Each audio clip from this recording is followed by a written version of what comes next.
மற்றும் ஒரு அண்மை செய்தி, குரூப் 2 மெயின் தேர்வில் முறைகேடு நடைபெற்றிருப்பதாக தற்போது ஒரு அண்மை செய்தியை பார்த்து கொண்டிருக்கிறோம். இது தொடர்பான கூடுதல் தகவல்களை தருவதற்காக நமது செய்தியாளர் கீதன் இணைப்பில் இருக்கிறார். வணக்கம் கீதன். குரூப் 2 மெயின் தேர்வில் முறைகேடு நடந்திருக்கின்ற குற்றச்சாட்டு எழுந்திருக்கு, அதை பத்தி உங்க தகவல்களை சொல்லுங்க. வணக்கம். கடந்த ஆண்டு இந்த பிப்ரவரியில் அந்த குரூப் 2 மெயின் தேர்வு என்பது நடைபெற்றது.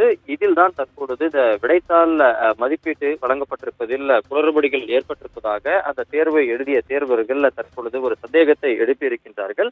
உதவி சார்பதிவாளர், நகராட்சி ஆணையர், வருவாய் ஆய்வாளர், தொழிலாளர் நல ஆணையர் உள்ளிட்ட பணியிடங்களுக்கு குரூப் 2 மெயின் தேர்வு என்பது கடந்த பிப்ரவரியில் நடைபெற்றது.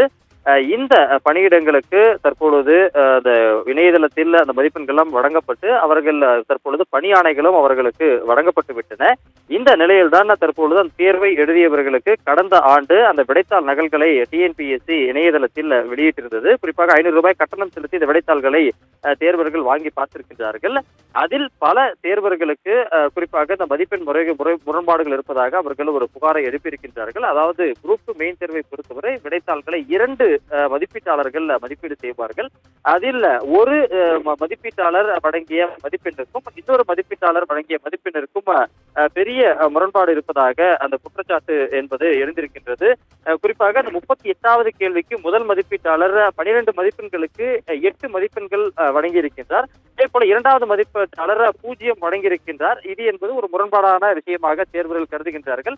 ஒரே கேள்விக்கு ஒரு பதிலுக்கு ஒரு தேர்வர் ஒரு மதிப்பீட்டாளர் ஒரு மதிப்பெண்களும் அதே போல மற்றொரு மதிப்பீட்டாளர் 0 மதிப்பெண்களும் வழங்கி இருப்பது என்பது ஒரு முரண்பாடாக பார்க்கின்றனர்.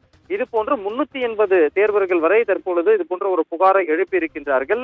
எனவே இந்த குளறுபடிகள் காரணமாக தங்களுக்கான அந்த பணி வாய்ப்புகள் என்பது பாதிக்கப்பட்டிருப்பதாக பல தேர்வர்கள் குற்றச்சாட்டை முன்வைத்திருக்கின்றார்கள்.